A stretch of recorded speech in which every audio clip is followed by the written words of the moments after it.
Speaking of reliability, a podcast with good friends talking with you about reliability engineering topics.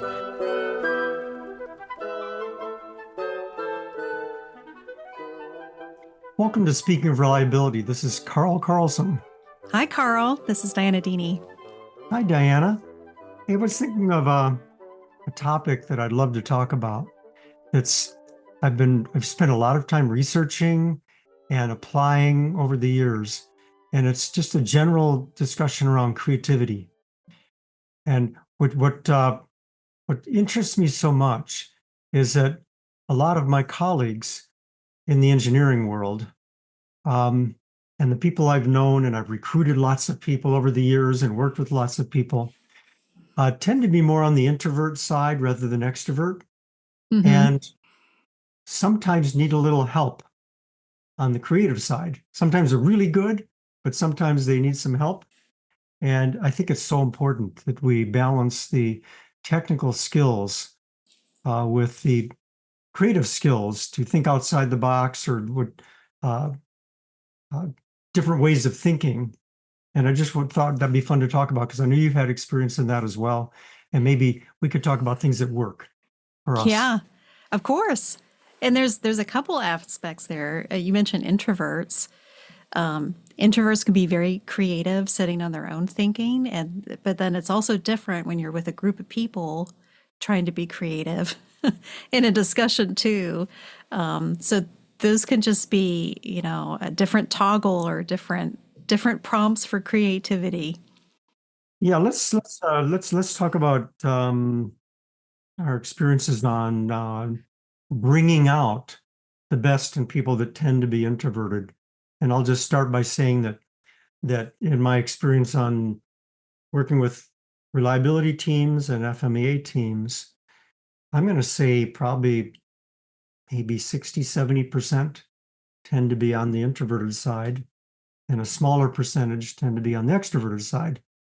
And so in my experience working with groups, if you don't make it safe for introverts to, let me say it in a positive way, if you make it safe for introverts to talk, to think and talk, because they do a great job of thinking, then you can really get some amazing interaction. But if you let the extroverts do the talking, then the creativity doesn't spontaneously come about. Yeah, I mean, as you're describing this, one of the first things that comes to mind is just making space for everybody to be able to not only think, but then also contribute. So some of the ways that I do that is with sort of silent brainstorming. Everybody's independently writing down their own ideas, getting it out of their head, and then they share it. I found that that's been a good technique to help more the introverts be able to share their wisdom and their knowledge with the rest of the team to be able to initially start the creativity process with others. Do you use any of those techniques? Yeah, okay, so silent brainstorming, I've never heard it said that way, but one of the techniques I use is yellow stickies, which is almost the same thing. Yes. When I start in FMEA, I will always begin with yellow stickies. So I said to the team, or we're working on the widget, and I know you're all widget experts and what have you in different aspects of widgets. But before we do the FMEA process, I want you to think about things you're concerned about on widgets, things that we need to do differently, things that we might have forgotten about, or anything that just comes to mind. And we're going to get those on yellow stickies, and we're going to put them up on the wall, and then we're going to keep those in front of us as we work. And it takes about half an hour, 45 minutes, and the walls get covered with yellow stickies of genuine concerns that people have. And then we'll organize them a little bit. These ones tend to be on this side and these on this side, and maybe these are failure modes, and maybe these are different aspects of FMEA if we're doing an FMEA. And so that idea of, it's almost like silent brainstorming, that I hadn't heard that term, but it's the same kind of thing where people can work on their own before they interact. Yeah. And then you're also, you're writing down your ideas and sharing them in a way where your ideas aren't being judged by the group, or you're not worried about what it is you're going to be contributing because you're not immediately comparing it with whatever everyone else is doing, because everybody's coming up with their ideas at once and then sharing it all at once. So it kind of takes some of the pressure away from introverts on presenting ideas. Yeah. And then it also takes some of the, it fizzles out some of the energy that some of the extroverts may have that want to present their ideas. So it kind of combats things from two aspects. Yeah, they want to take over the show and Yeah. present's a good word. They want to present their idea rather than just communicate it. Well, along those lines, you mentioned at the beginning, you recognize that everybody's an expert on these widgets. Mm-hmm. And that can be a really good trick. I don't know if I'd say trick, but maybe method is just to put out there right away that, we know you're experts. You don't have to prove yourself as being able to contribute in these ways, just kind of recognizing that everybody has a purpose there and that that's not something that they have to prove through their ideas, that they're actually just genuinely sharing whatever the topic is and contributing to the creative process. Yeah, the other one that has been in the latter part of my career, it didn't come early. It came out of really wanting to get more out of the teams, just to make the teams the best they can be. I'll just call it Socratic method or questioning. And so when I start any teaching, I start by saying, this is mid-career. I didn't do this at first. In fact, let me back up on a story. Okay. Early in my career, when I did a lot of teaching, at the end of the day or the end of the class, I'd go around the room and people would have lots of things to say. Like they may not have originated. Like I'd go, any questions? And I'd go through a certain module. Any questions? Nope. Okay. Continue on. And then at the end of the day, any questions? No. So then I changed. And at the end of the day, I'd go, okay, I went around the room. Mary, how are things going? What are you learning? What questions do you have? Suddenly there's questions because there's some interaction. And so I learned to do that. Then I changed even more. And I said at the beginning of the class that I'm going to be questioning you as students. So it's all, and I make a safe space. I say what we discuss here. I want to be very safe and open, and I don't want anybody to feel like their questions are not valid, because that's the way we learn. And I'll get some quotes about questions and things. Then what I do is I might go at maybe 10 minutes of teaching, and then I'll say, Mary, how would you characterize that in your own words? And what's your thoughts about it? And she opens right up, everybody listens, and then I'll teach a little more, 10 minutes, and I'll go, Joe, well, what do you think about this? And I'll give him some question. How would you apply it? What experience do you have on that? And he starts bringing in his experience. I do that, and I actually have a chart in my little visual that I keep of where people are sitting. Okay. So I make sure I'm going around and around and around. And so everybody gets 5, 6, 7 questions every day. I'm just going around in the room. And so there's a lot of interaction. And then what happens then that I found is that people, yes, they get involved with the questions, but then they're also opening up, and their creativity starts coming in better. And so that's a teaching technique. It's not necessarily an engineering teams technique, but it has worked good for me. So how long were your teaching sessions? You said you got everybody to contribute 5 or 6 times. Was it like an hour-long class? Oh, no, these are like maybe anywhere from 3 to 4 days of 8 hours a day. Okay. So they're long days, and like I fly in someplace and we'll be together for a few days. that kind of thing. So, with these engineering teams, they're usually pretty established. So they're meeting frequently over several times. So it'd sort of be like your classes where you have these multi-day sessions. Mm-hmm. Over the days, would you find that the team would kind of get into a rhythm with each other?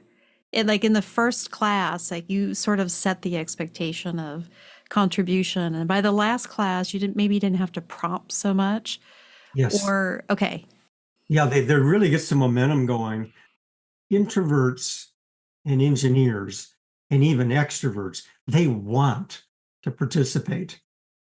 The engineers that are introverted tend to do a lot of thinking, but their mind is they're actually thinking about the subject. They're just not verbalizing it. And the extroverts are verbalizing it sometimes before they think. They're out there pretty quick. And so slowing down the extroverts, drawing out the introverts is a big way, I think. But yeah, the momentum builds because people love it. They love that we're listening. And when we do an actual FMEA project, for example, then I'll go to, I'll say, okay, Bill, haven't heard from you in a while. What are your thoughts about this and so? And sometimes I'll say, well, I'm not the design engineer, so I don't really have a lot to say. I go, oh, no, no, no, no. We want your input because we're looking for blind spots that the design engineer might have missed or whatever, and we want to hear from you. And so sometimes you have to work it in to get everybody contributing. But once you do, the creativity juices start coming in better. and so you have to really encourage some people and not let them just skip their turn. Absolutely. Absolutely. Encouragement is key. And I'm not going around the room where they can anticipate where it is. I'm just randomly picking people.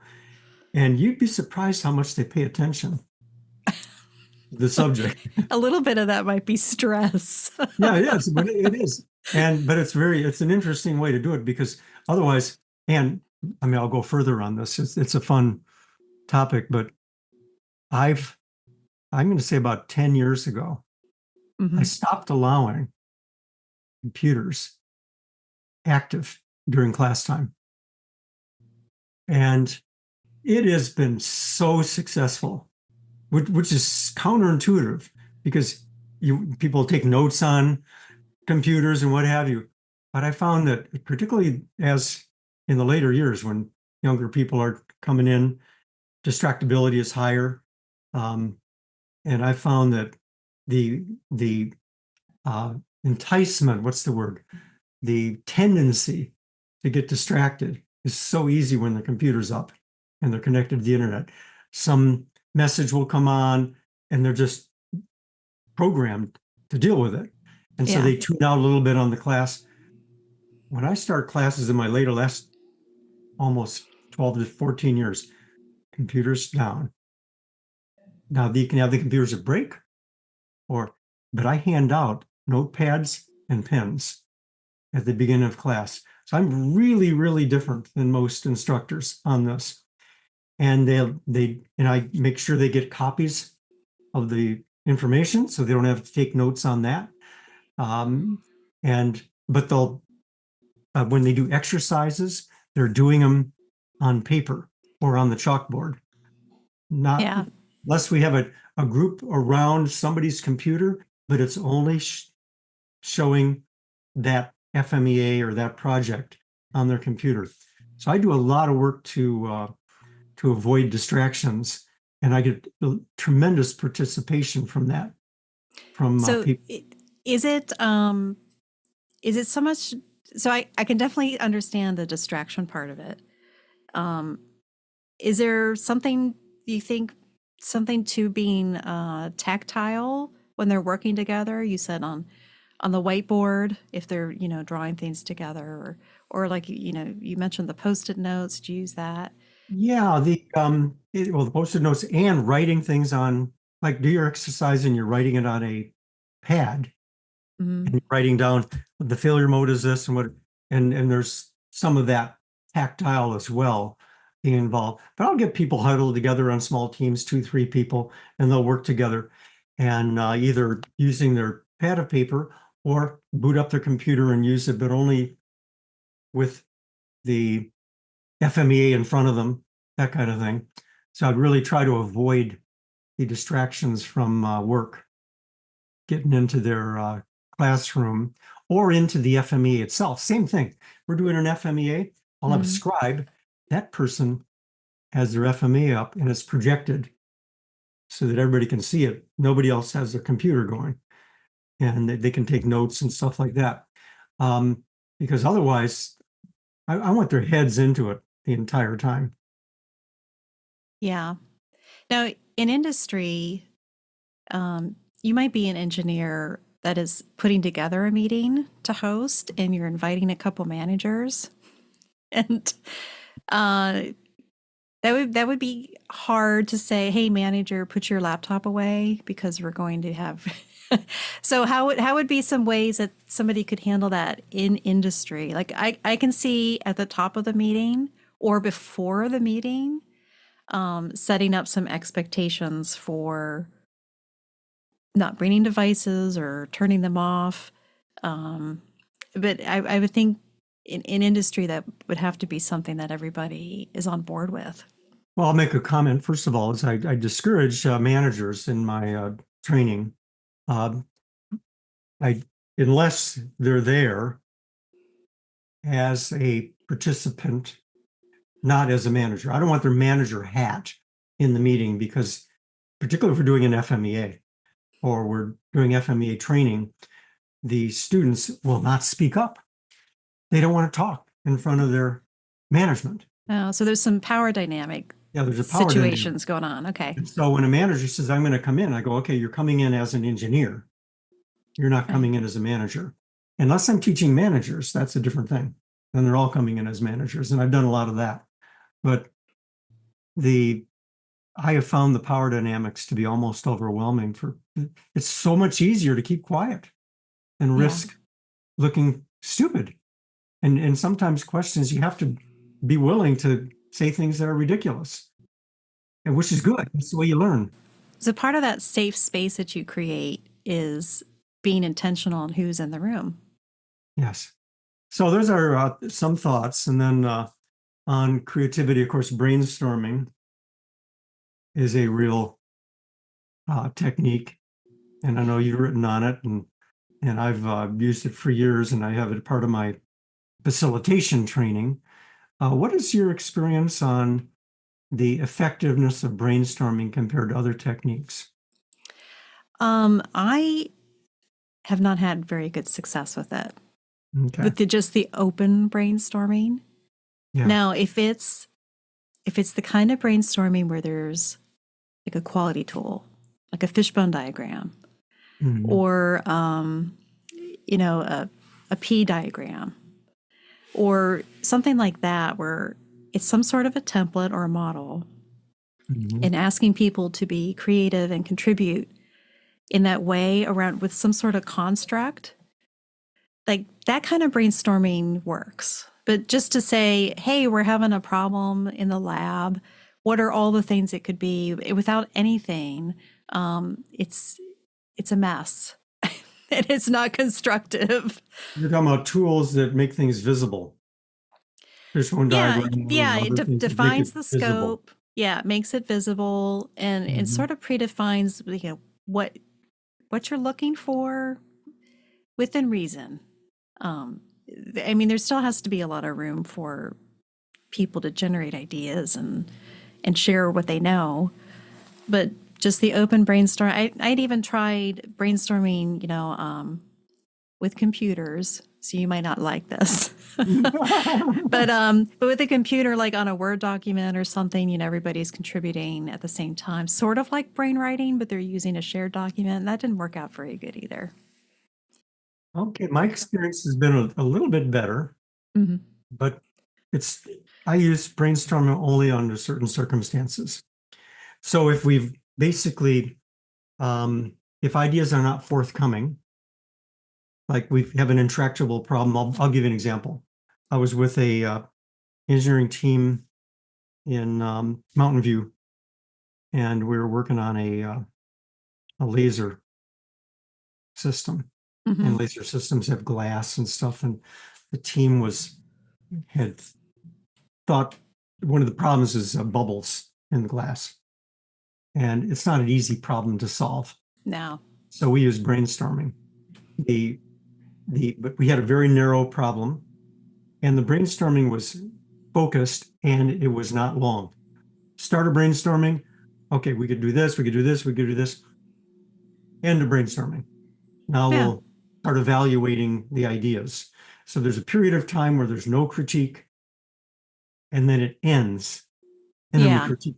Okay. And Yeah. that has worked. We came up with ideas. Well, okay, we could bring in an outside educational input, like a professor from a local university, to come in and talk with us about this problem.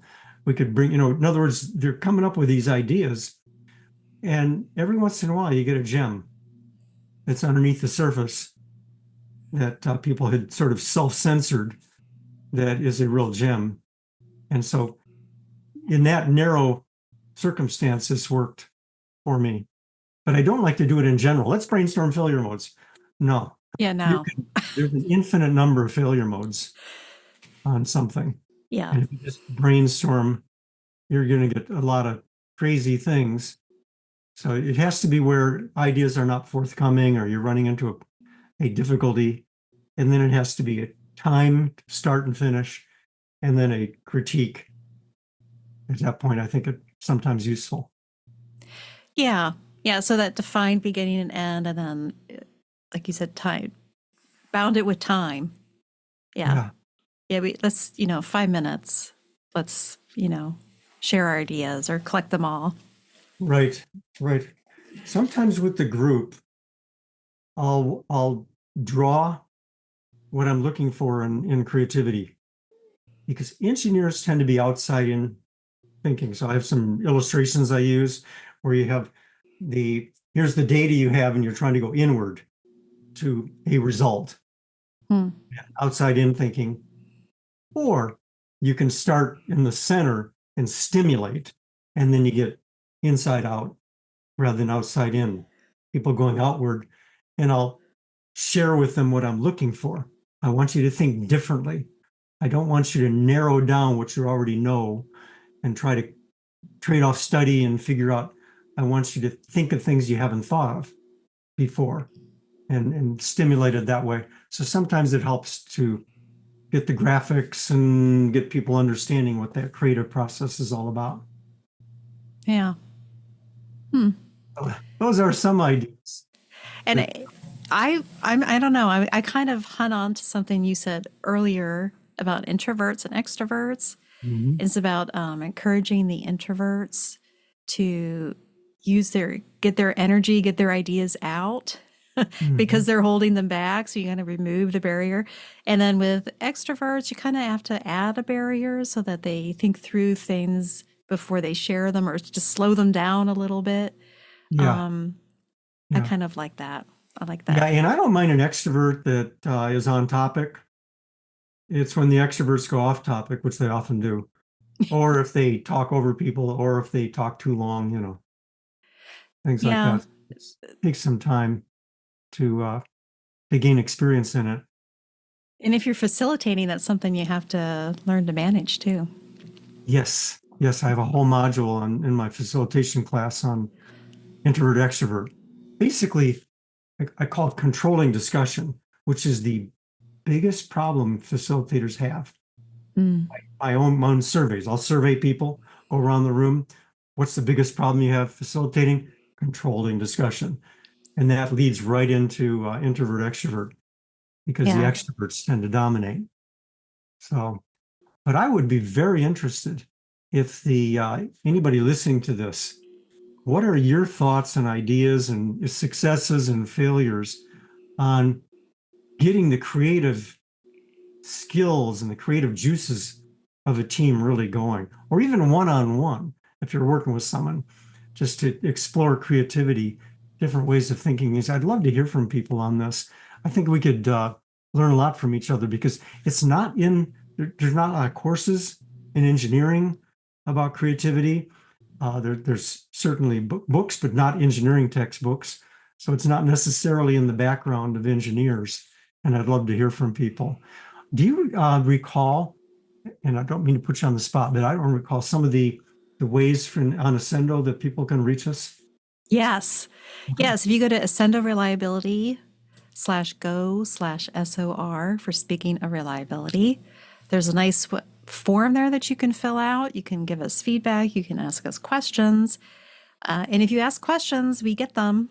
And we get the comments if you make any comments on a podcast episode. And Fred and the rest of the team here, we look at the questions and we might address yours in an upcoming episode. So visit us and give us some feedback. And like Carl said, share your experiences. We're always interested to hear them. Fantastic. Love to hear from everybody. All right. Well, nice talking with you. Same here. Till next time. See ya. Thanks for listening to Speaking of Reliability. We invite you to join the conversation. If you have a question or a topic that you think we should discuss in a future show, please let us know. You can find a comment box below the episode show notes, or just leave a note as part of a review on iTunes.